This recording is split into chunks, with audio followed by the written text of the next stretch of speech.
Welcome back to Reality NSFW and our continuing coverage of Big Brother Canada 9.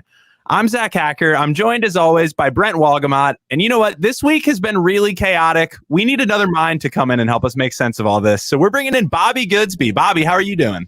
Hey, Zach. Hey, Brent. I'm doing really good. Happy to be here. Thank you guys for inviting me. It's so awesome to see such an amazing season so far, Big Brother Canada.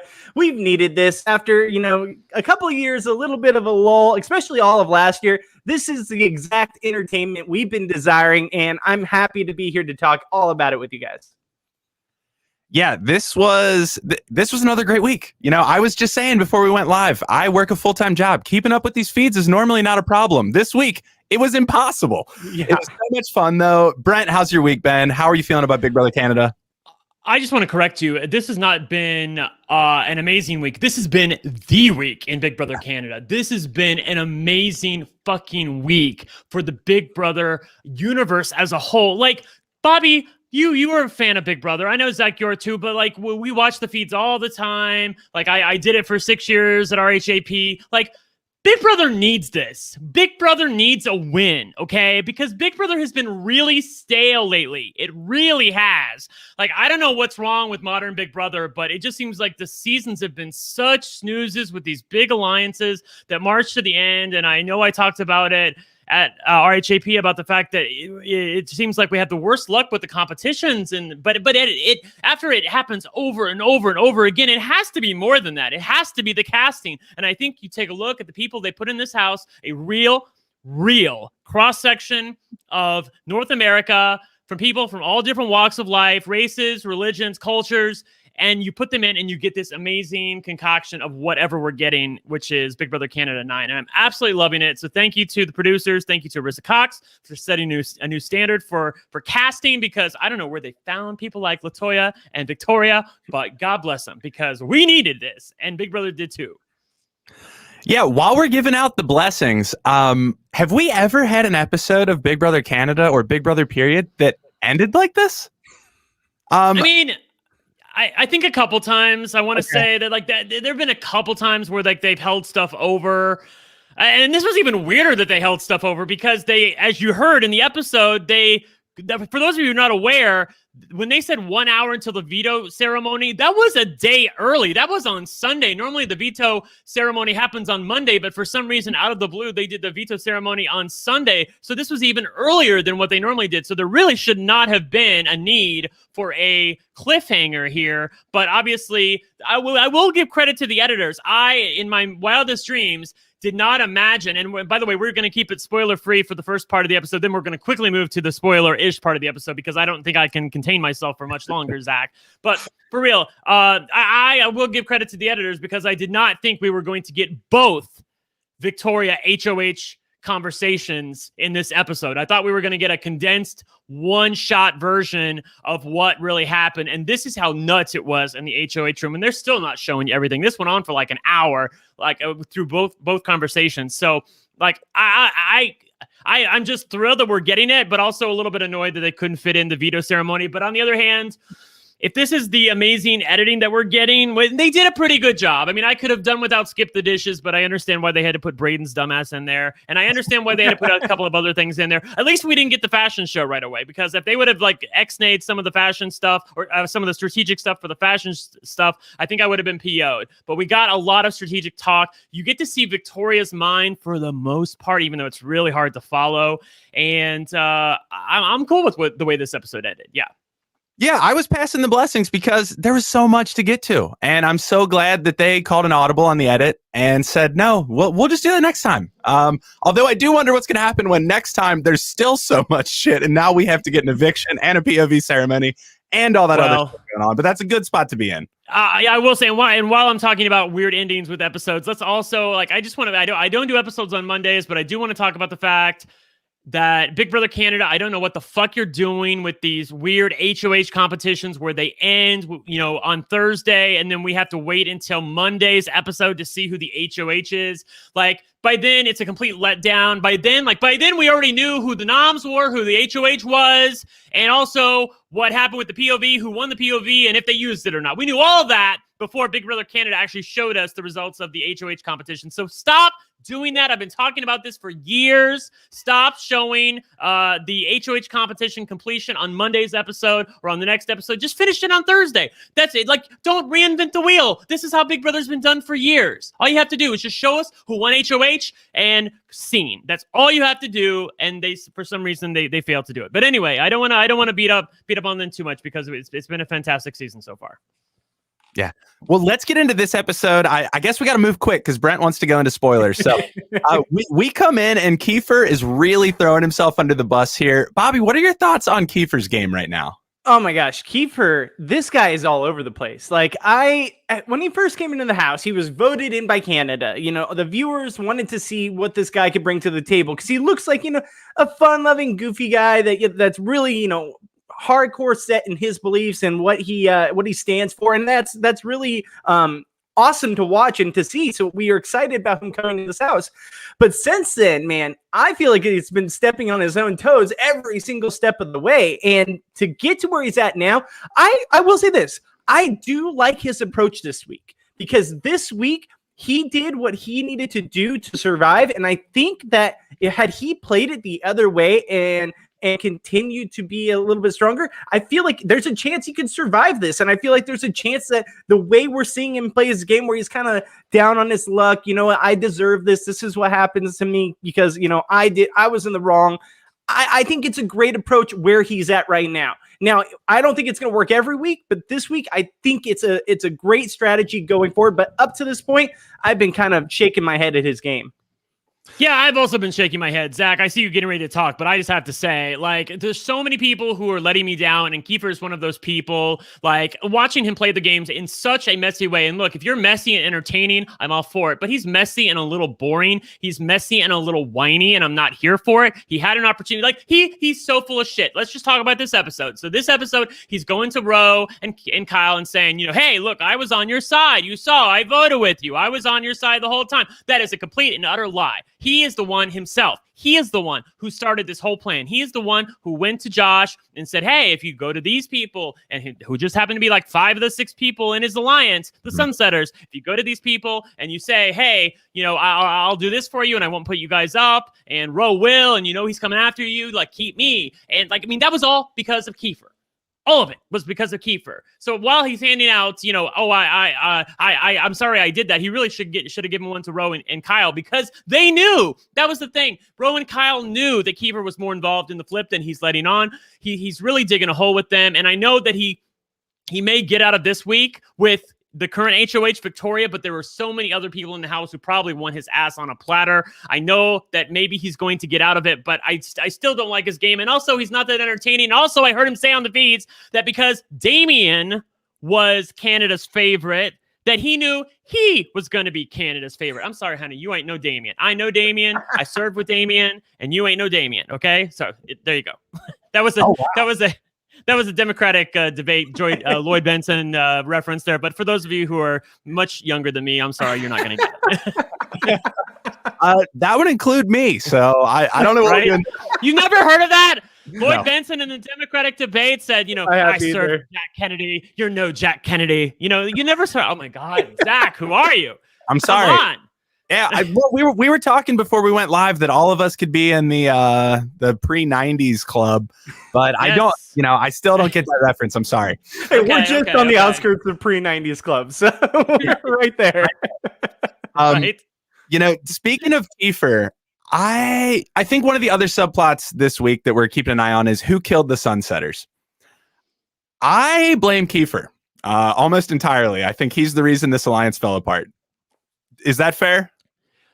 100%. Yeah, 100%. That's fair. I think that he really ran his mouth at times where he should have just shut up. He had a position where he was in a good situation that he didn't have to put his foot in his mouth and try to play too hard too quickly. He got too ahead of himself. And I think I understand he's in this game. He wants to play. He wants to be active. But there's times where you just need to lay back. Like it's a marathon, not a sprint. And for what you're doing right now, you're making everyone in the house not want to play with you, think that you're not being able to be trustworthy. And it's really ruining the Sunsetters. So I completely agree. I think it's definitely Kiefer. Yeah, he got bored. Let's be real. He got bored. I swear to God, he got bored. He was literally just drunk with power. His alliance had been in control for 2 fucking weeks, even though Austin won HOH, but still his alliance was sitting pretty. They were deciding what the hell to do with this vote.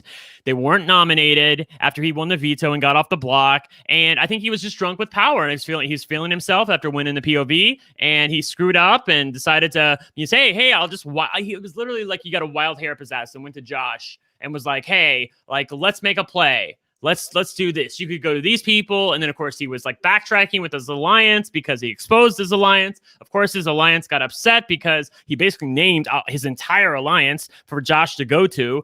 And that caused the downfall of everything. And then, of course, fast forward to the new HOH. They should have pulled the trigger, and they didn't. He was in favor of pulling the trigger until he wasn't. I'll give you another political reference. He was literally John Kerry. He was for it before he was against it. Do you get that one? Oh, my God. Yes. Okay, seriously. Like, that's literally what he was, and it really destroyed the Sunsetters. So, c'est la vie. There's still maybe remnants of them around, though, because, if the noms stay the same and if Toya does go home this week, I do feel like Kiefer's never going to nominate Jed or Ty. I feel like he's sort of bonded to them because of the experience this week, but we'll see.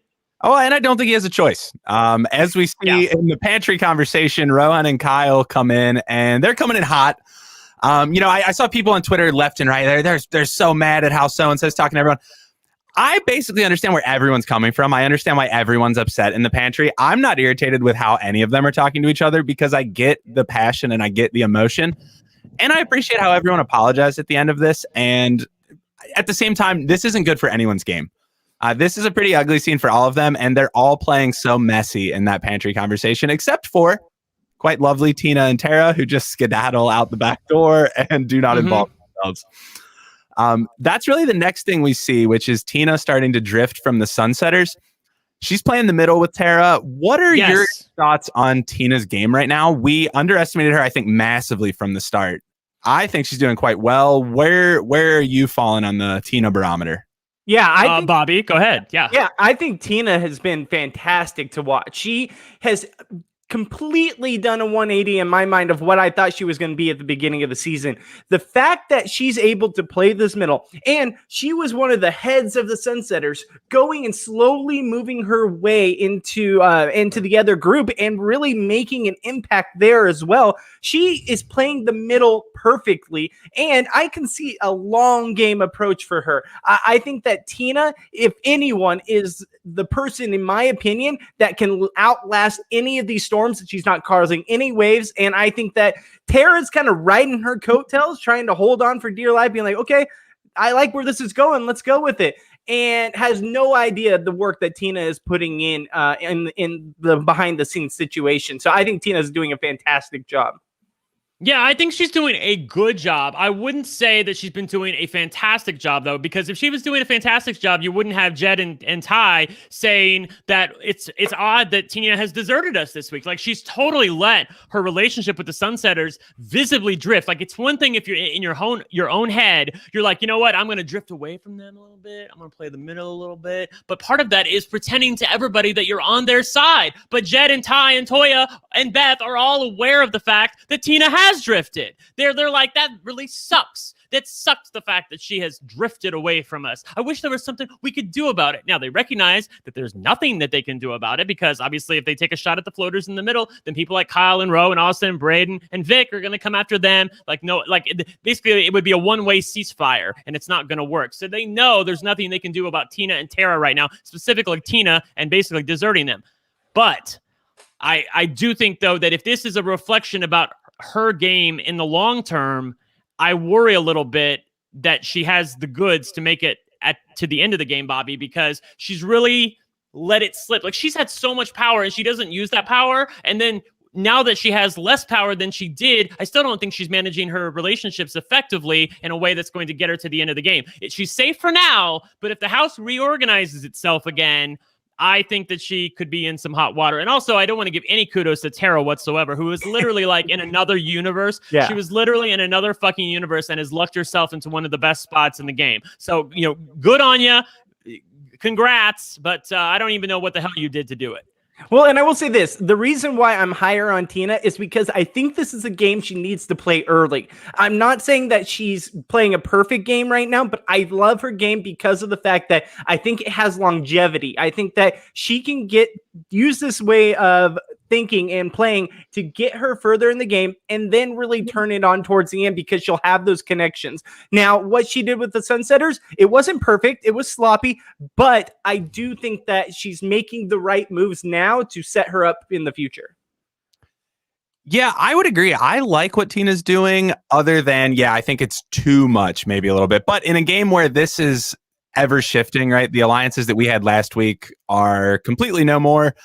I think the best thing to do is visibly detach from everyone, but have everyone feel like, oh, I'm basically pretty good with her. Like, I don't think she's coming at me. So that's not a bad spot to be in for Tina, and let the dust settle. If it will, although I feel like these structures are still so dynamic, I don't know that any of these are really here to stay for too long. The next thing we get is Kyle and Ro on an apology tour after that Pantry conversation. Kiefer's having none of it. This I did not expect from Kiefer, but I kind of love. He says, "You're talking to a wall, man. I'm done with you. I'm completely done with you. That is it." He was pissed. He was absolutely pissed, and he had every right to be. Like, I think Kiefer, he was just down on his luck. Like, he's not feeling very good. This is after he got nominated, so he's feeling pissy. And they come in, and boy, let me tell you, two people that are feeling themselves far more than they should be are Ro and Kyle. Like, they are, like, for two people, like one of them who was nearly evicted and the other one nearly left out in the cold in a vote, which they were going to blindside him with. These two are feeling all high and mighty. So they come marching into the storage room and saying, "So what's up, buddy? What's up? What's up?" And then, of course, like, it doesn't land well with anybody. And of course, they feel like jackasses after. I will say, after the fact, Ro, his apology did not land very well with nearly anybody. I think he talked to Toya and he talked to Kiefer, neither of whom were very impressed by his apology. Kyle, on the other hand, did a much better job and seemed empathetic, and which is something that Toya, frankly, I love you, Toya. I wish you could stay this week, but if you could just turn up the empathy a little bit, I think that would help you in the long term, but she doesn't seem like she's able to do that. But Kyle definitely has a little empathy. He's able to relate to people and humble himself a little bit, and that goes a long way in the Big Brother house when people feel like they've been wrong. So good for him. Yeah, absolutely. I agree. I think Ro, it was just the wrong time right then with Kiefer. I think Kiefer was really down on his luck, like you said, Brent. I think that at that moment, it was just not the right approach. When he said no, I would have just given him his space and maybe come back later, because when you try to press too hard, it just throws people even more away from you. It makes people really feel like you're just trying to play. You don't have a human connection there, and you're really just trying to, get in their heads and try to convince them of a certain agenda. And I think at that point, Kiefer was so down, he just didn't want to have any of it. So I agree with you. I think that he was just playing he got too crazy with it, and I think at that point he just needed to let that aspect of the game go. Even though I know he was coming from a good place, I just don't think it was the right time. Yeah, I agree. I do find them very amusing to watch, though, because as an outside observer, I can tell that they have basically no power, yet they're just stomping around the house. It's very funny, and I can't wait till they watch this back, because I do think they'll both acknowledge how ridiculous they're being. And let's also be clear about the fact that their position is very tenuous. Like, they are absolutely they are in dire straits. Like, I don't care that Toya at the end of this is like, you know what, Kyle and Ro are not my number one target anymore. It's Vic. I don't know that everybody else feels that way. Like, and two, like, you have to put two people up. Even if they did put up Vic, who they're going to put up next to her, I guarantee it's going to be one of Kyle or Ro. If the other side, if the Sunsetters or the remnants of them win HOH, like Kyle and Ro, they basically they need to win. They need to win, baby. They need to win. Yeah, and the rest of the house's votes are going towards Kyle or Ro. If one of them are on the block, they're not going to take out and whoever they're putting up there next to him. So yeah, absolutely. But as you said, Kyle, a lot better than Ro. Kyle goes to apologize to Vic's calling her LT. I went with Latoya, then Toya. Let's go LT this week. Mm-hmm, yeah. Should LT just apologize here? This is hilarious. Kyle does such a good job, because he's like, hey, we both said some stuff we regret, and her immediate reaction is, I regret nothing and I will not apologize. Which is hilarious and I love, but should she just back down a little? She was hot, man. Like, I had loved it, because it was like Kyle when they were in the storage. Like, it was like the exact same person was coming out in two different scenarios. Like, how Kyle acted, that's how Latoya was acting in that situation. Now, honestly, though, I don't blame her. Like, she's upset. She's worked up. She's on the block. She feels like the world's against her. People are, throwing her name out left and right. I understand where she's coming from, but exactly what you said, Brent. She needs some empathy. She needs to back off, get off her high horse. It's not all about her. Like, be like, okay, yeah, no, I understand. Like, we're all just heated right now. It's okay. Because I think that would go a long way for her. I think that could potentially save her if people can connect with her more. But when she's stone faced and not giving you anything, is like, no, I'm in the right. Like, that's just, it's not the way you play the game. Right. And the thing is, does she even need to say that? Does she even need to say, well, I'm not going to apologize because I think I was right? No, all you had to do was take his apology, say, you know what? Thank you. That makes my heart feel good. I certainly didn't want to hurt you because I know she can say that. She can say that. She's like, hey, I didn't want to hurt you. She didn't have to apologize about anything. She doesn't have to fake anything. She can just say, look, I didn't mean to hurt your feelings. That wasn't my intent. And leave it at that. And he would have felt good about it. He would have felt better than what he felt after this conversation, I can tell you. And then it would have been much better for her. So, if even if like here. This is, let me just go into my little LT rant for a second. Okay. So Toya, I don't understand you, girl, because she's like, I don't want to be fake. I don't want to lie. And I guarantee you when she does her exit interviews, she's going to say, I didn't want to be fake and I didn't want to lie. But you are lying, girl. It's like another reference. But you are, Blanche. You are. Like, she is lying about other things. She's lying about the fact that she's in an alliance that people don't know about. She's saying there is no alliance, but yet she is in an alliance. She's saying, like, there's a flip, and then now we're not going to do the flip. And I was on your side during the flip. Like, I wasn't going to flip anything. Like, you are already lying about other things. There's plenty of things that Toya lies about in the Big Brother house on a daily basis, but she just randomly picks and chooses these things that, oh, well, I can't lie about that. So I don't want to lie about that. And then it's just really frustrating. I understand where she's coming from because she's a cop and she's a black woman. So maybe she doesn't want to show as much empathy being a black woman in the Big Brother house. I heard this on Mari's podcast with Taryn. I think it was yesterday, where she was talking about the fact that as a black woman playing Big Brother or any reality game, you can't show as much emotion as you would like to. You're not afforded to by the other house guests in the house and by the way the world sees you. And I get that. But just as a player in the game, if you could just once acknowledge the fact that you are currently lying in the house by not telling people about the fact that there's an alliance that you are part of, like, that blows up your whole proposition from the start. Like, if you're saying I don't want to lie, then why the hell are you lying about the fact that you're in an alliance? Okay, I'm done. Yeah, I mean, I think if we try to unpack either Kiefer or LT's moral compass, we'll be here all night. It's when it's convenient. It's there when it's inconvenient. It's not there. They're swaying. But I feel like apologies are kind of like someone coming up and saying, hey, let's do an alliance. Just always say yes. If someone's like, you need to apologize to me. Yeah, I apologize. Sure, whatever. Like, absolutely. Just do it. Yep, I know. Yep. So from there, we get to see the oddballs form, sort of. As we said, fairly tenuous alliance. Are we team oddballs or team sunsetters? Brent, go ahead, because I want to hear your opinion on this. I mean, I'm team oddballs for the moment, but I think I want the Sunsetters to win HOH next week, if that makes any sense. Because I like the back and forth, and I feel like the house dynamics could shift again, and I like that. But on the other hand, I am sort of here for a house split. But the thing is, if Toya stays on the block, the vote, I feel like the vote's going to be 6-3. I feel like it's going to be 6-3, and it's going to be those three people left out on the outs, which is Beth and Jed and Ty. And I don't want it to be a steamroll one way, so I'm sort of nervous seeing about that. But on the other hand, if an oddball wins, like, I think that Ro and Kyle are going to self-implode because they're just going to be drunk with that much power, especially, oh my God, can you imagine Ro if he wins HOH? Oh, that would be good. Yes, I mean, like, I'm here for that. So I don't really feel like I don't feel like there are any bad avenues unless somebody stupid like Tina or Tara wins HOH this week, which, I don't think they would even do that. But based on what they were trying to say before the veto ceremony, I don't think they would win HOH. But, you never know how much Big Brother has these weird games. Sometimes people could luck into HOH. So I hope that they don't win HOH. I really want somebody from the former Sunsetters or from the new Oddballs. Basically, and by the oddballs, I mean Braden and Austin, Ro and Kyle, and obviously Vic, even though she can't play for HOH. Like, I want one of those people to win HOH. I don't really want any people that can float in the middle because I like watching those people float in the middle. I want the two sides to stay against each other. And I guarantee you, if somebody in the Sunsetters wins HOH, it's probably going to be like Victoria, Ro, and Kyle on the block next week. Or, two of them up initially, and the other one as a replacement nominee. That's what's gonna like. I can put it in before they even win. That's what they would nominate. So I want to keep this going.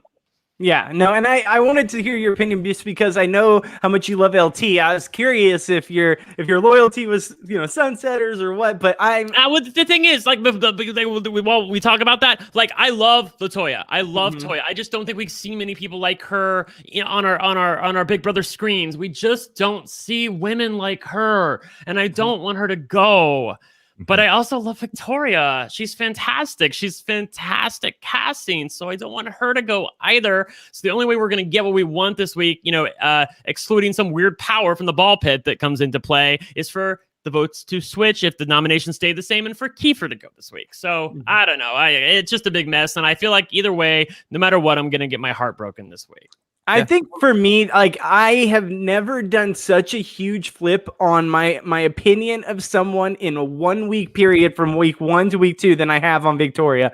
Like, she has impressed me so much with her game. Now, I know that the TV show is really amping her up, really highlighting a few of the things. I know from the feeds, there's a few more areas of expertise to it that we haven't got to see in the episodes, but I become team oddballs when I feel like I was a team Sunsetter like way at the beginning of last week. Now I feel like I want to see her do well. I think she's got a great strategic mind. She's entertaining to watch. She brings a lot to this game. And yeah, there's some people on both sides that I'm not a huge fan of, but I appreciate what they bring to their side and to this game. And I think that's what's making this season so exciting to watch, because you don't have to be one way or the other. Yes, usually you're a Faute and you hate level 6. I feel like this season you could be a little bit of both, and you could, really have your invested interest, and that's a rarity in Big Brother. Yeah. So Zach, go ahead. Yeah, no, I think in this day and age, that's really awesome, because I think if we would go to another two sides of the house where, like, if you've got the friendship and the sobs in 2021, I feel so bad for those people on social media. That's fucking awesome. I'm so glad that we have two sides that we can all like. And have people we like on both sides, people we don't like on both sides, and really just evaluate some of that gameplay. It's so much more enjoyable, I think, that way. Like you said, there have been moments I have hated and moments I've loved about Victoria's game. I did not plan on rooting for her, but I really am. I came in, my winner pick was Ty, and I'm regretting that now at this point. But I dude. It's not terrible. It's not terrible. No. Yeah.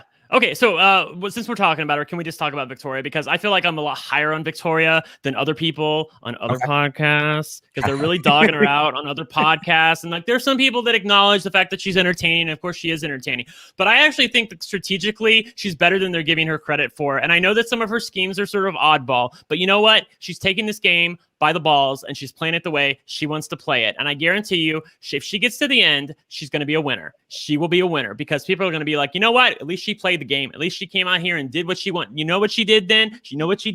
She played the game the way she wanted to play it. So I if this game is a zero-sum game and only one person gets, because like what for runner-up gets like $20,000, which like literally you could wipe your ass with. So like the only thing that you're going to get is $100,000 or nothing. Okay, get $100,000 or nothing. If you want to win $100,000, you got to play a game like Victoria. You got to play a game that's balls out, that really people, if you get to the end, that they will respect. And I you know what? I still think she has a shield in front of her. People are like, the way she's playing, she doesn't have a shield. She's going to get evicted next week. Not necessarily. Ro and Kyle are making jackasses of themselves on a daily basis. I guarantee you they're going to go after them. And even then, I think that Braden and Austin present a viable shield for her. And like, hey, those two people, they are scheming against you. They're kikiing over there in the corner. And they're two of them when it's just me by myself. Why the hell would you take me out when there's two of them together? So I think she's in a fantastic spot right now. And I do wish that people would give her credit for at least playing the game on a level that other people didn't think she even had it in her to play in the first place. Like, I didn't see this happening. I didn't think that it was possible that someone like Victoria would go in there and have the cojones to face four people, as you saw at the end of the episode, and basically bald-faced lie to them. She's literally lying to four fucking people at the same time. And laughing about it on the way out. Like, I'm the best to ever play the game. I'm the best Big Brother player ever. Like, she's entertaining and she's strategic, and I just love her. So yeah, and go this Victoria. isn't a spoiler on the feeds, but that didn't just last 10 minutes. That was for hours. She was holding up his lies. That was incredible. I'm not nearly as high as you are on Victoria, but I am really impressed. I know the first week we came in, like, what planet is she on? She's not even playing. I wrote her off instantly as she's going to go. Right. I did too. And while I'm handing out mea culpas, I'll say the same thing about the fact that last week on this very podcast, I said that some people in the house are predicting that the teams are done this week. And I said, there's no way that's happening. The producers love their gimmicks. And so they'll keep this going for another few weeks. And then fast forward 24 hours and Arissa Cox is telling the house guests, no more teams this week. And I'm like, oh, I felt like such a jackass when that happened. But one person I haven't been wrong about is Braden. I'm sorry. Braden wasn't even in this fucking episode. He might be in a pretty good place in the house right now because he is good socially, but he's literally a snooze. He's such a fucking snooze. He's such a snooze in the house. He only got on the episode because of Skip the Dishes. I can't even, with Roe on the block, I can't believe that Canada voted for Braden's ass, but they did. And he probably feels like Canada loves him right now. Yep. But he's literally, he's so sleepy to me. Him and Austin, are they even playing the game? They're exactly, Moses. He's furniture. He's literally like BB20 when we talked about the couch and the lamp. He's literally the couch and the lamp put together because he's not really doing much in the house right now. He's found himself in a pretty enviable position because of the dynamics of the house and the mistakes of the Sunsetters, but not because of anything he's proactively done. And while I will contrast him with Victoria, who has proactively done things in the house and in the game to change her fate, for better or for worse, but mostly for better. And I want to credit her for at least doing something rather than Braden, who has done nothing, literally nothing, except say yes to an alliance. Braden just thinks that Canada loves him, that he's like one of the highlighted people. Like they all are team, Braden on TV. Oh yeah. No, he's really. No, you had it right. I think he probably thinks all of America loves him. You had it right the first time. He's probably thinking all of America loves me. Oh my God. Yeah. Oh.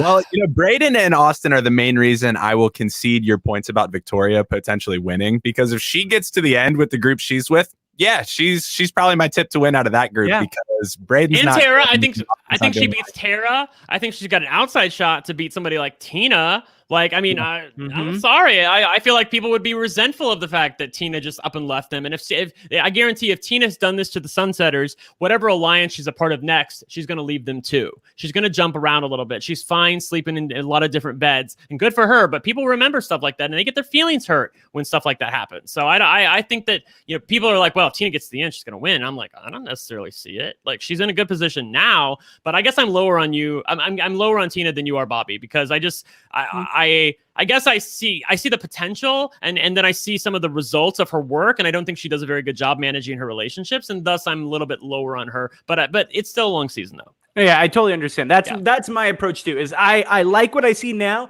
but we have to see where this goes. See where she takes it, if she takes it the next step. But as for Victoria, the fact that we saw last episode where she set that trap and it worked perfectly. Like, she's thinking of things that us on the outside probably think when we're watching the episode. And she's doing this while being in the house and not knowing all the details of everything. I think it's fantastic to watch. Yeah, well, so we were talking on Braden and Austin. Tracy says in the chat that Braden and Austin told Vic the strategy to put Ty on the block. The edit gave Vic the credit. I know that the edit gave her the credit, but I also think watching that conversation, because that is one of the conversations that I saw in the feeds, like, I got the gist from that conversation that, yes, they were the ones to bring it up first, but Vic was already thinking it. Like, she had already, that was why she was so mad when Jed won the veto in the first place, because she knew that she had already promised on some dark shit, which, by the way, I don't even think they showed in the episode. She promised on some dark shit, like her dead foster mother's grave, or somebody, she promised on somebody's grave that she wasn't going to put up Ty or Jed no matter what. And then, once the veto happens and Jed wins the veto, then she's already going back on that promise. So I know that Braden and Austin brought it up, but I literally think that Victoria already had it in her head because she knew that's what she had to do. That was the only way she was going to stop Jed from using the veto, and she got it done. Yeah. I mean, also, if we're talking about winning Big Brother Canada, this is Big Brother. If you're pulling the strings behind the scene, you don't win. Like, good luck. Right. Because this isn't an open tribal council like we have on Survivor. You make flashy moves or you don't win. You win comps or you don't win. And the only person on that side of the house I see winning comps and making moves is Victoria versus the Sunsetters. I think they're all trying to make moves, and that's why they imploded. They're all trying to set up a winning game strategy, which is why I feel a little less strongly about my Ty pick, because I think that Jed is a huge hurdle for him. I don't see them cutting each other. And I see them. Well, I don't see them. I mean, I don't see them cutting each other, but I think that Jed. Yeah, I mean, I think at some point the house is going to get wise to the fact that Jed and Ty have to go on the block. I think in that scenario, assuming he doesn't win the veto, Jed is going to be the one to be evicted. The worst thing for Ty would be for Jed to win the veto on a week when they're both on the block together.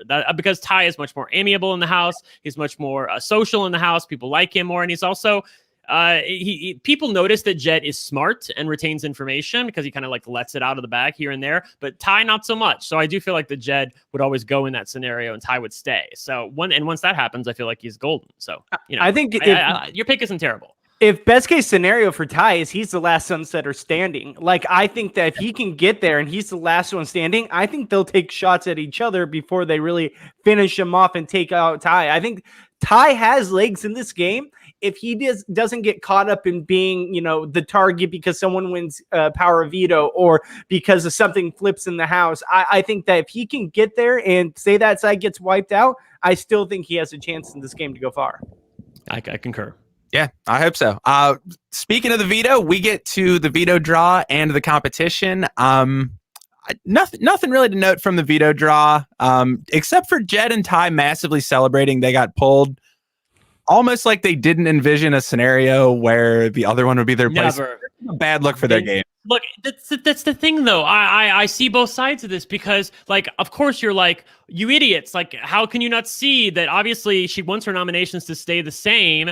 She's not going to just let you use the veto on whoever the fuck you want to. She's going to put up your boy in their place. But on the other hand, she proactively, this is the thing I'm dogging Victoria a little bit about, because she proactively went to them and lied when she didn't have to and said, hey, you're safe no matter what. Just so you know, you're totally safe. Jed, Ty, I promise on my so-and-so's grave that I would never put you guys up. So, of course, they're like, well, she proactively said, we didn't ask her that. She said out of the blue, she's not going to do that. And she promised on some dark shit. So of course we're golden. If one of us wins the veto, we're going to use it on Toya and all three of us are safe. Like, so I understand basically it's like Bobby. I understand where everybody's coming from in this scenario and none of them are wrong. Yeah. All are wrong. I like to look at it half empty. I think they're all wrong. Okay. All right. It's Big Brother. You're going to lie. Yeah. Yeah. So we get into the veto comp. It's this instant crossword thing. We're loving these lottery competitions. Why not? Basically just a big puzzle with some scratch off answers. Any highlights for you guys? I was a big fan of Eviction with a G as an English teacher. I quite enjoyed that. Yeah, my favorite was him writing Thursday at the bottom, like what happens on the last night of the week or whatever it was. Like, Of course it's eviction. Like, why would it be Thursday? In what scenario do you think they're like, oh, you know what? Let's put Thursday there because that's what makes sense. Yeah, I know that was the one I tweeted like Thursday. Like I can't. When he said Thursday, he literally thought it was the right answer, and he's complaining to Big Brother that he doesn't have this letter. He's literally like, why? He flipped past 2 E's, and he's like, Big Brother, I don't have any E's. Like, what are you doing in this competition? I will say it was a little confusing because I didn't understand like the blanks. Like the blanks were weird. Like a crossword puzzle. Like just. I don't know. The way they did it, it was very odd. Like if there were going to be blanks, they should be black spaces, not white spaces. I think that's the part that was confusing me the worst because like but when he first solved it and he had eviction down and then he had super fan vertical, I'm like, but those two things have to join together, like because there are blank spaces there. Like you that's what a crossword is. That's because they link together. But that's not the way Big Brother envisioned it. So basically, the white tiles were black tiles. That's what they were. And that as long as you could envision that, you were okay. 100%. When sometimes we're not buying 2 colors of tiles. We get 1 color tile. Exactly. All right. Yes. Bobby, you were the same. You didn't understand the blanks. No, I was so thrown off by that when Jetson was putting them in, and it showed eviction and then Superfan, and they went ding, like he got it right. I was like, that doesn't make sense at all. It's not connecting. I was literally for like a good 2 minutes. I was like, what am I missing? What am I missing? Right? Yeah, totally. Yeah. So that's like a style choice for Big Brother, but we didn't get it. Yeah, there was a producer absolutely shitting though when Kiefer put Thursday, which is technically the correct answer. They're like, "Oh God, is that going to work on the puzzle? This is going to look awful." Right? So that gave me a little bit of joy thinking about the production side there. Also, just a PSA: Austin with the lay it on the ground strategy. Everyone stop doing this during puzzles. It is the worst strategy. It never works out for anyone, and it slows everyone down. It's terrible. Don't lay puzzles out on the ground. Right? People are just gonna copy it. Yeah. I when I saw her doing that, I was like, this is how she loses, because I felt like she was pretty smart. I felt like she could win this competition. Seemed like she knew the right answers, but the fact that she decided to lay her puzzle out, that was never going to work. That's a puzzle that's meant to be solved from the ground up, not a puzzle that's meant to be laid out. Yeah, absolutely. And it ends up that Jed is our winner. Did you guys take Jed as a crossword on his phone kind of guy? No, absolutely not. This guy, I mean, I can see him doing bench pressing and then that's about it. Like, I don't see him doing bench pressing while also solving crosswords on the side. Like, that made no sense to me. Hey, but he did great. He killed it. Like, from what we saw, it looked like he was just crushing everyone. Like, no one was even close to him. Dude, did you see there was literally a shot of LT when he was like solving his puzzle and she was just like, like she's in the competition. She's in the competition, and she's watching him or like waiting for him to finish or something like that. I don't even. I know Tracy. I know she didn't want to win, but still, like she's got to make it look good. Like you can't like the fact that then she goes running into his arms. Like they could have told this a little bit better. Yeah, whatever. No, that's okay. And whoever wrote Jed's confessional about you don't get these biceps from bench press, that was terrible. Whoever that was terrible. I didn't understand that at all. No, Come on. And then I guess the highlight of the episode is what comes after the veto, and Victoria's plan that she announces to her allies is going to be to scare Jed that it's going to be Ty if he takes Latoya down.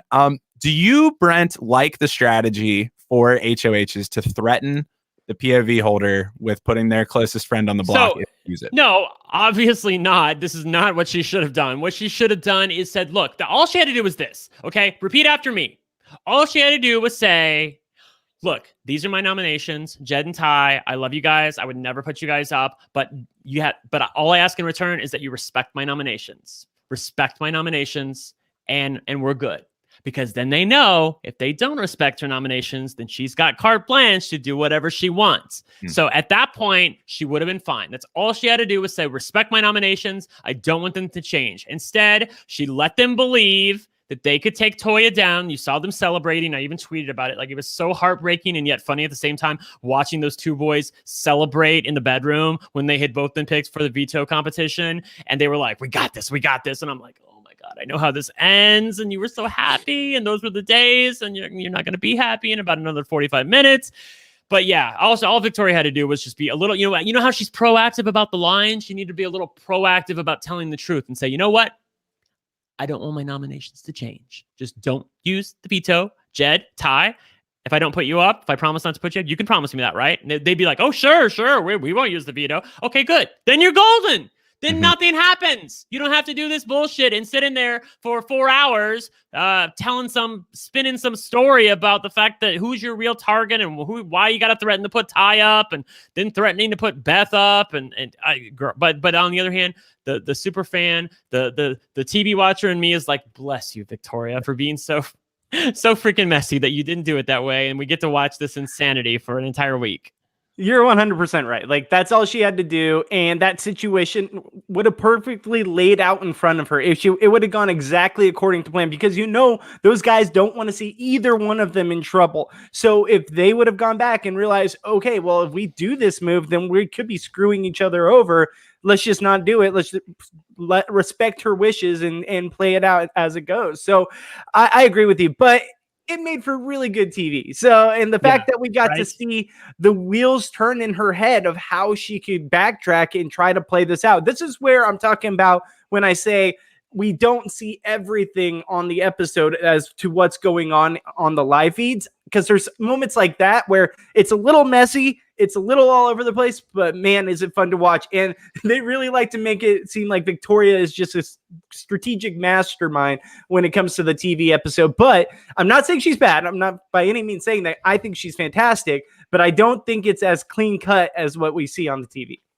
Well, Moses in the chat is one of my fans, says that Victoria is so good at being two-faced. She's actually more messy than I am, which is saying a lot. And I do think that she's very good at being two-faced. Look, here's the thing about Victoria. She loves to play the game. She's living her best life in there playing Big Brother. Okay, I'm so glad that someone like her won HOH, who's literally, like I said, taking the game by the balls, doing exactly what she wants. She's got her target. She wants a blindside. And this is the thing. I literally tweeted this out earlier today because I could not find the reason about why doesn't she just come out and say, you know what, LT's my target, Toya is my target, I want her out, and here's the reasons why. She's flip-flopping the votes, she screwed me out of my friend Julie, and I want her out. That's all she has to fucking say. But instead she's being very coy about it, and she wants this big spectacle of these people being blindsided, and of course wants to vote. Like, assuming, like, can we Zach, can we move on past the spoil what's happening in the house, because I feel like I keep talking over it.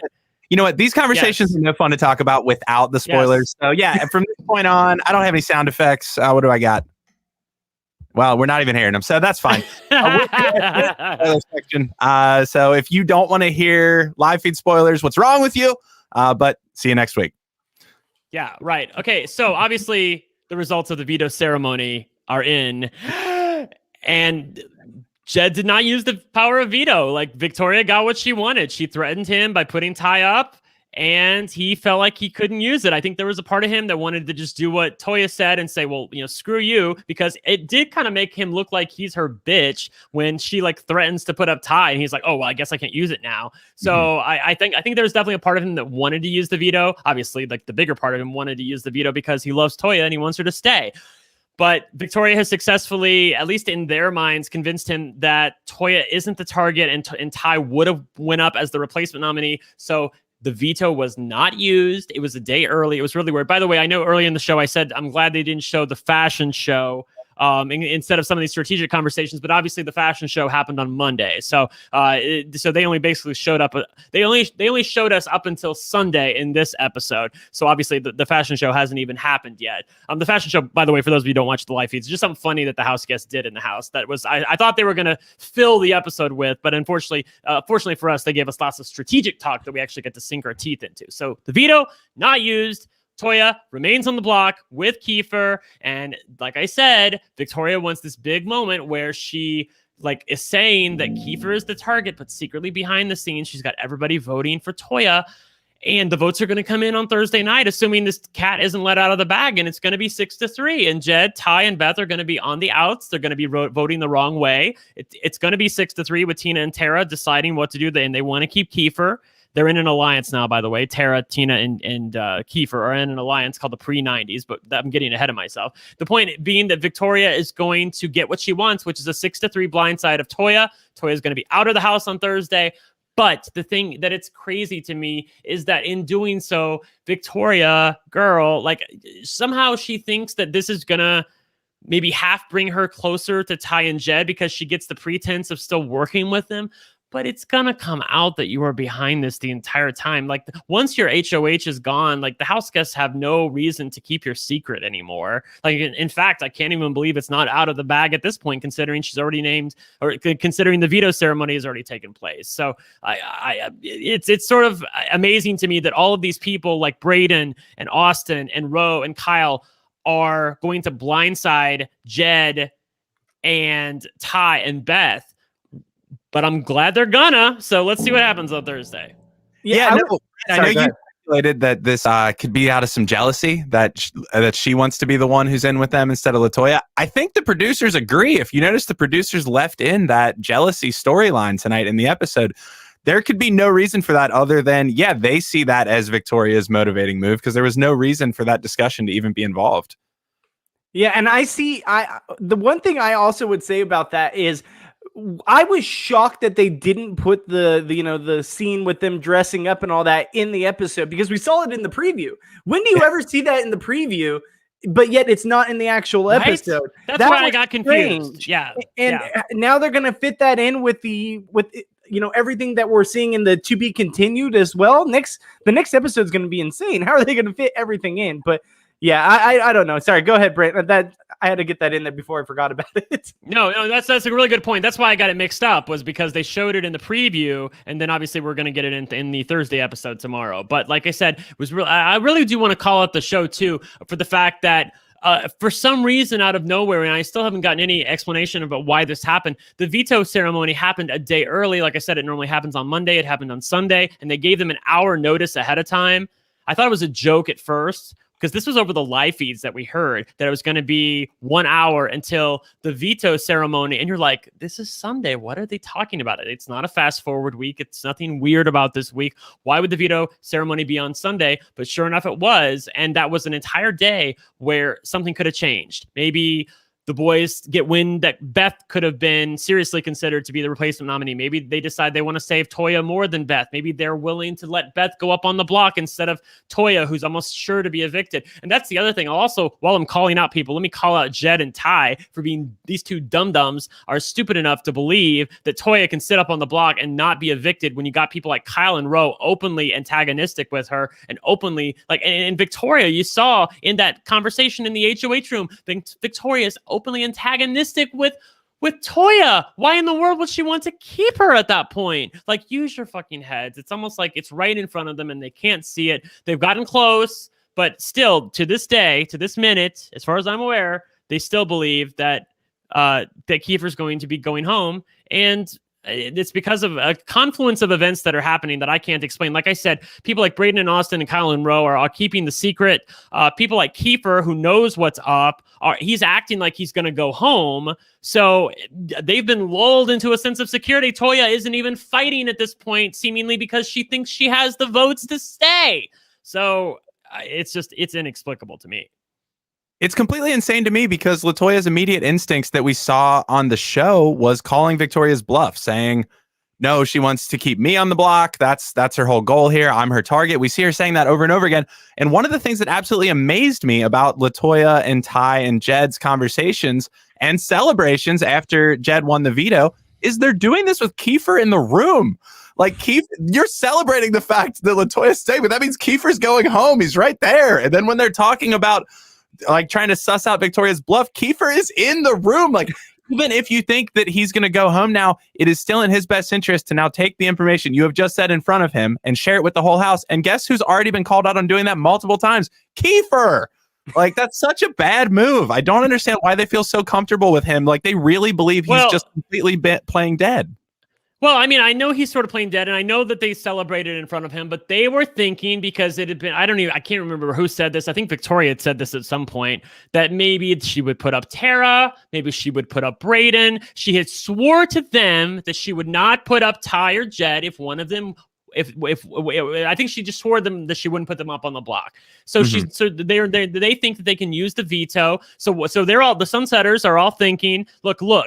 As long as one of us isn't on the block, we have the votes to do what we want. So Toya comes down, Kiefer stays, Tara goes up on the block, or Braden goes up on the block. Again, why would she ever name one of those people? But anyways, they were convinced that this is what's going to happen. So Tara goes up on the block, and it's a 6-3 vote to send her home. Like, that's all we have to do. Is get Tara up on the block. So that's why they were celebrating together. I do I agree with your point, Zach, though, that it lets Kiefer know that he's at the bottom of the barrel when it comes to the alliance. And you heard him say that in the show, which I'm really glad that they included. We got some things, again, kudos to the episode, the editors. We got some things in this episode I didn't think we were going to get. We got both conversations in the HOH room. We got Tina acknowledging the fact that she's drifting away from the Sunsetters, which I didn't think we were ever going to hear on an episode. I thought it was just something we were going to have to observe on the feeds. We got Kiefer acknowledging the fact of his placement within the Sunsetters, which I had also noticed on the feeds, but I also thought he sort of bonded with him. So it's interesting that he feels like he's at the very bottom of the barrel when it comes to the Sunsetters. And he recognizes that, you know, with at least the four of them, meaning Beth and Ty and Jed and Toya, that he's number 5. And I think that that's true. And I'm glad he susses out his place. And that's why he went looking for a new alliance, which is where the pre-90s were born with Tina and Tara. Tina, who is now locked at the hip with Tara. She was previously with the Sunsetters, but she sort of drifted away. Now she's with the older woman in the house. Obviously, Tara is the mom. So they've bonded somewhat. And Kiefer is with them. So those three are kind of playing the middle-ish now, with Kiefer a little bit more closer to the Sunsetters. So that's the kind of the layout of the house currently. Yeah, it was so strange to me to watch them say these things in front of him when, exactly like you were saying, Zach, he's gone around and said things around the house that people have said to him. He's not one to keep this information to himself. And now that he's used this to leverage himself into a position where he can start the pre-90s, alliance, I think that this is all the ammunition he needed to really start making moves in this game, because they still trust him enough to say things around him. Even though they think he's going home, they're still going to think that he's with them going forward. They're not going to have any sense that, oh, well, we just were expecting you to be gone, and so you're obviously not going to be with us anymore. No, he should just play along like, hey, somehow I survived. What are we doing next? How are we going to get through this? And then using that information to help his alliance and maybe even the other side going forward. I think that's where he can make moves in this game and really come out of the hole that he dug himself into. Because without that, if he continues to play either both sides or continues to play with the Sunsetters and goes down with the ship, even though he knows he's on the bottom, then we just know he's just a terrible player. But if he doesn't, and he uses his information to really leverage it into a powerful position going forward, I think that he's got a lot of legs in this game. Yeah, so let me just quickly lay out the house, and I know most people watching this have watched the feed, so you're going to understand this. But for most of for the layout of the house right now, it's basically like Ro and Kyle on one side, then you have like Victoria closer to them, and then you have like Braden and Austin, and then in the middle it's like Tina and Tara. Then to a little to the left is Kiefer, and he's sort of adjoined to the remnants of the Sunsetters, which is Jed, Ty, and Beth. And so that is basically the layout of the house. The people that are most on the polar opposites of each other are Ro and Kyle and Jed and Ty. Like, those are the two pairs that I feel like if either side wins HOH, the opposing pair is going to go up on the block most likely. And so they need to be worried about that. Like, I mean, again, Ro and Kyle walking around the house like they got the biggest dick in the place, but yet they are literally one HOH going the wrong way away from being on the block next to each other. And that's not a fun place to be. Yeah, I mean, it's pretty realistic that Victoria, Braden, and Austin would just swing over to Jed and Ty if they win HOH, and so would the middle crowd of Tina and Tara. Like, I don't think they have that on their radar at all. Yeah, Kyle and Ro, no, I don't either. No, I think, again, that's why so many people are rooting for a Sunsetters HOH win next week, because if that happens, they do feel like a lot of these people will swing over once again. But if it doesn't happen, if Ro and Kyle go another week here, I do feel like that Oddballs alliance will be more solidified. So if you're looking for the alliance to solidify a little bit more, you should be rooting for an Oddballs HOH win. If you want the house to remain very fluid and things to flip again, then you should be rooting for a Sunsetters HOH. Yeah, I got to thank my favorite of the season so far, Josh. Josh called out this Pretty Boys 2.0, and instead we've got like two fractured Pretty Boy duos, and that's making a really fun house. So, right? While I'm reading people, can I just read somebody who's not even in the house right now? I mean, I love her. I stan her, and she was absolutely robbed. But Julie Boo, girl, you're doing a bit too much on Twitter. And as somebody who is the bad boy of Twitter himself, let me tell you, like, that is not a fun place to be. If people are calling you out for doing a little bit too much and being obsessed with somebody, she is just on Twitter all the time, like talking about how this is karma and Toya's going to get it. And she's like, I can't wait to watch this. And it's not a good look with the fans. Like, when you have an exit from a place, you want to be graceful, you want to be dignified, you don't want to call anybody out on the way out the door, you want to be nice and kind about it. So if she could do that a little bit more, I think that it would. Oh, well, we'll never find out what she. That's. Oh, you froze there. You're back. I know, right? Did I freeze? Where did I freeze? Like, did somebody hack my internet right when I was doing that? You were right at the highlight of the sentence too. Oh my god. Oh my god. Anyway, just be graceful on your way out the door. That's what I'm trying to get across to Julie, and I think that she could use a little bit more grace, a little more honey, and a little less vinegar in her Twitter. That's what I'm trying to say. Hey, coming from Brent, I think that's good advice. That is wild. So, the ball pit has been a point of fascination. I know we've seen a couple of the balls are maybe large, not shiny. We've got all these arrows pointing down into the ball pit. We have the Adam Pike saying, hey, you should be looking for stuff around the house clip, makes air. Do we have expectations of a twist being announced at the end of tomorrow night's episode? We're expecting Latoya to go out. We're expecting the veto results. We're expecting the HOH comp to start. Are we expecting a twist? Bobby? I think so. I think that there's going to be something to spice up this game. I mean, for the fact that after 1 week, or I guess 1.5 weeks, we're already getting rid of the team twist. I think they want to speed this game along. I think that the powers that be that are running this show, we see it, what they've done with the cast. We see what they've done with, if a twist doesn't work, let's get rid of it. Let's move on to something new. Even if it's just okay, let's move on to something new.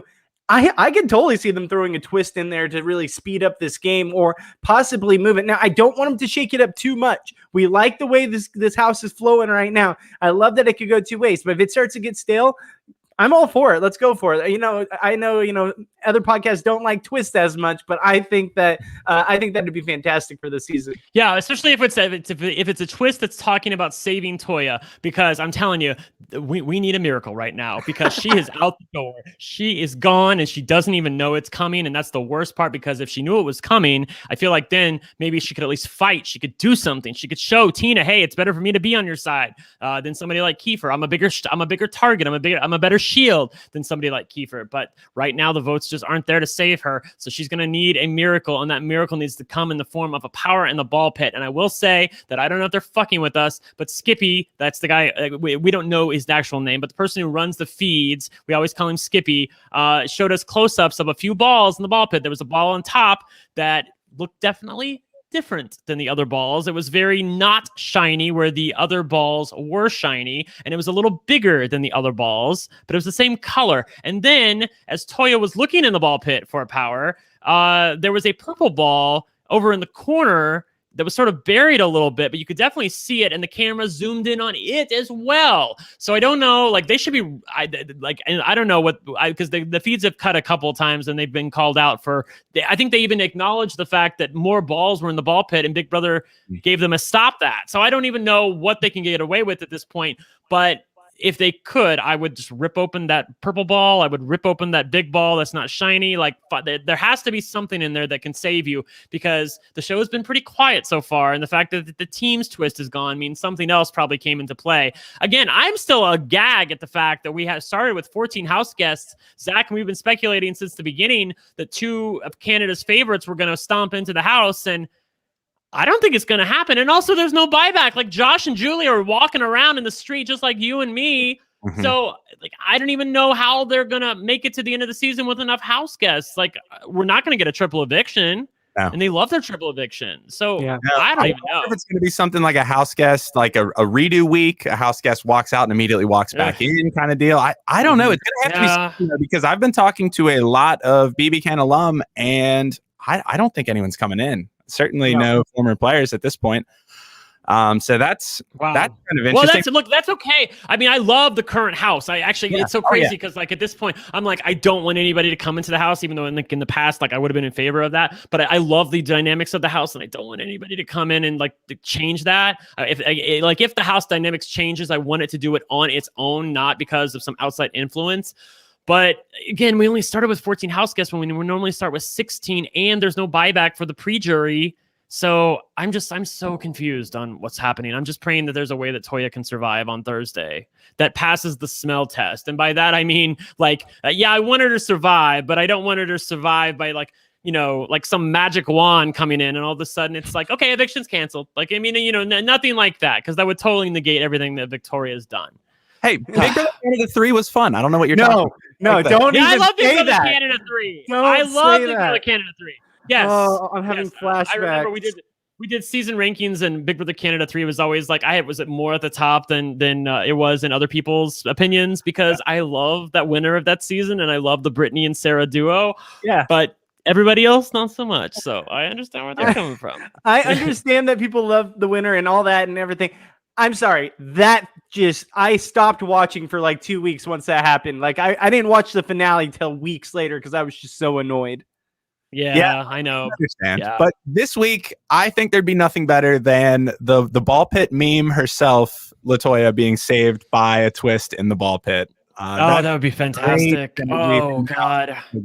Well, that's the thing. I mean, the feeders have been acknowledging the fact that Toya has been calm, much calmer than usual. But again, it's also because the fact that she thinks she has the votes, y'all. Yeah. Like she thinks she has the votes, but she's got to be very nervous about that. Like if I were her, I would not just be resting on my laurels. It does seem like she's kind of resting on her laurels. So either she's doing that because she's been lulled into a false sense of security. She thinks she's safe, which would be bad, or she got a power. And if she got a power, then maybe she can be saved. I would love it. We will find out tomorrow. Can you imagine? If she stands up? Oh my God! If she stands up and saves herself, and then Victoria has to name a new HOH or a new nominee on the spot. I'm like, who would she name? Because she told Ty after the fact. She told Jed and Ty that I was never really going to put Ty up. Like she told them that, which is insane. So. Like after all that threatening, she told them that, which makes them feel even more stupid for not using the veto. So, which again was not her intent, but that's what she did. So, like, if that happened, like, who would she name as the replacement nominee? I'm guessing Beth. Yeah, Beth. I think it would be Beth. Yeah. Yeah, Victoria and Austin have been hating on Beth quite a bit. I think that's pretty fair. Which I'd be happy with. Yeah, I'd be happy with that. I don't know that Beth is going to give us too much dynamic gameplay from here on out. I think the throuple is going to be her legacy in Big Brother Canada lore. Oh my God. I just had a thought. Okay. So, oh my God. I just had a thought. I don't even know if I've seen this on Twitter. Okay. So they had a competition in the house. Braden is currently cursed with the ball costume. Have y'all seen this? Yes. Okay. He's currently wearing the ball costume in the house. What if Toya...